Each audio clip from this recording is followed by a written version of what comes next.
저번 영상을 보고 조금 더 명확하게 지정해서 알려드리는 게 좋겠다 싶어 급하게 영상을 찍게 됐습니다. 난 아직도 애매하다. 어떻게 지내야 명절에 살찌지 않고 잘 보냈는지 모르겠다 싶은 분들은 이 영상대로만 따라해 주시면 됩니다. 첫 번째로 편하게 드셔도 좋은 음식들에 대해서 말씀을 드릴 거예요. 우선 생선 요리입니다. 찜이든 구이든 생선으로 만든 전이든 생선 요리다 싶으면 편하게 드셔도 괜찮아요. 두 번째로는 식이섬유가 풍부한 음식들입니다. 나물이나 무침, 쌈채소가 있겠죠? 또 호박전처럼 기름에 부쳤다 하더라도 식이섬유가 풍부하다면 괜찮습니다. 고기류도 편하게 드셔도 괜찮아요. 단백질과 지방이 풍부한 음식은 괜찮습니다. 찜이나 구이, 심지어는 고기로 만든 전도 괜찮습니다. 국이나 찌개도 편하게 드셔도 됩니다. 명절 음식으로 나오는 찌개나 국은 간이 약하고 슴슴해서 생각보다 살찌는데 큰 영향을 미치지 않습니다. 하지만 밥은 우리가 평소 드시던 양보다 2분의 1, 그리고 식사 맨 마지막에 드시는 거 잊지 마세요.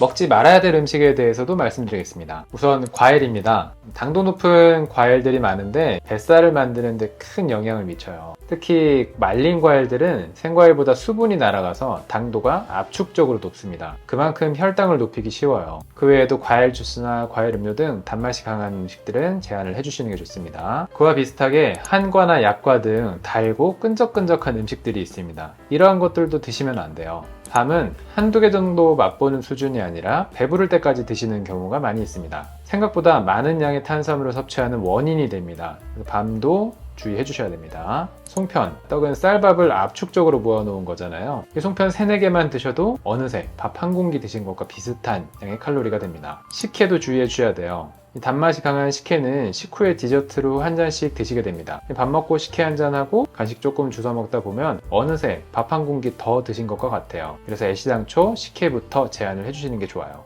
술은 따로 말씀드리지 않아도 아시죠?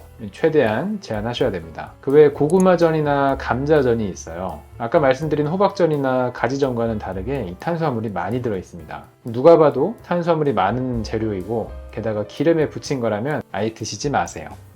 우리 유지어터들이 명절에 음식을 만든다면 어떻게 해야 도움이 될지 팁을 말씀을 드릴게요. 평소보다 모든 음식에 양념을 만들 때 당을 3분의 1만큼 줄여서 넣어주세요. 이 단맛이 필요하다면 설탕 대신 알룰로스를 추천을 드립니다. 그리고 평소 설탕을 5스푼 넣는 양념이었다면 2스푼으로 줄여주세요. 그 외에 밀가루나 부침가루, 튀김가루를 쓸 때는 최대한 묽게, 얇게 묻혀서 요리해주세요. 너무 맵거나 짠맛이 강하지 않도록 신경 쓰셔야 됩니다. 간이 셀수록 다른 음식을 더 많이 먹게 합니다. 혹여나 요리에 감자나 밤, 고구마 혹은 떡이 들어간다면 대체할 수 있는 다른 재료로 음식을 만들어주세요. 이렇게 만든 음식들을 드실 때, 식사할 때 유지할 수 있는 팁을 말씀드리겠습니다. 우선 처방해드린 약만 끼니 때 잘 복용하셔도 됩니다. 근데 이와 비슷한 효과를 내려면 식사 10분 전에 미지근한 물 2컵 정도 드시면 됩니다. 식사 시간 이외에도 물을 자주 드세요. 중간중간 먹게 되는 간식을 막을 수 있습니다. 그리고 식사 순서를 꼭 지켜주세요. 야채나 나물 반찬 등 식이섬유가 풍부한 음식을 드시고 그 이후에 생선이나 고기 요리, 그리고 국이나 찌개, 마지막으로 밥 2분의 1 순으로 드시면 됩니다. 국과 밥을 말아서 드시지 말고 따로따로 나눠서 식사하세요. 또 천천히 드셔야 포만감을 느낄 수 있습니다. 급하게 먹는다면 포만감을 느끼기도 전에 과식을 할 위험이 높습니다.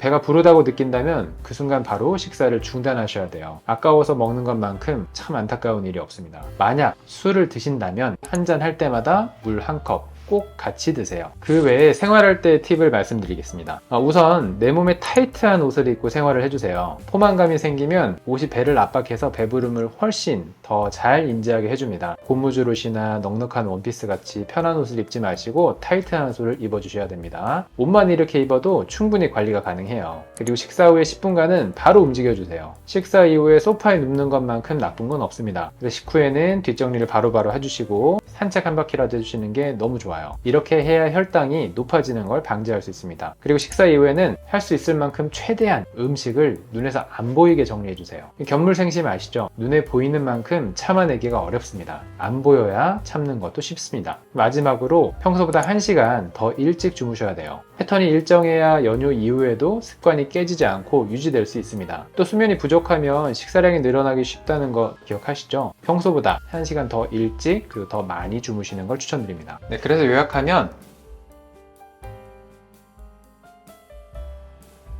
다음 영상에서는 명절 후에 어떻게 해야 되는지 관련해서 알려드리겠습니다.